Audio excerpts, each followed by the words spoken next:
Unsay kiso mga season siyaw, kamusta ato mga kasing-kasing diha? Cebu has a new coffee spot and of course, we had to check it out. We visited Punched Coffee, the newest Melbourne-inspired cafe in town located at Mabuhay Tower, Cebu Business Park. And since breakfast is always better with family, I went with my sisters, Paco, Koa, and my soon-to-be brother-in-law, Dick. So shout out to Mali and Dick for this treat. The place was packed when we got there kay second day of opening pa to nila, so I couldn't take as many videos of the entire cafe. But trust me guys, the vibe was cozy and inviting and almost every corner nila ha Instagrammable kaayo, and the food definitely worth it. Lami kaayo guys, tanan na mong gi-order kay lami.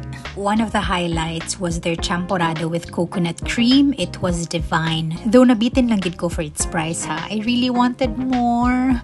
Pero sige lang, mubalik na lang ko. And of course, I had to try one of their signature drinks, the pistachio latte. Solid 4/5 for me. 4/5 kay medyo nakulangan lang ko sa coffee taste niya. So maybe sa next visit na ko, I would add 1 shot of espresso. Overall experience, 4/5 as well. Would I go back? Definitely. So if you're looking for a new cafe to try in Cebu, Punched Coffee is worth the visit. See you on my next one. Bye!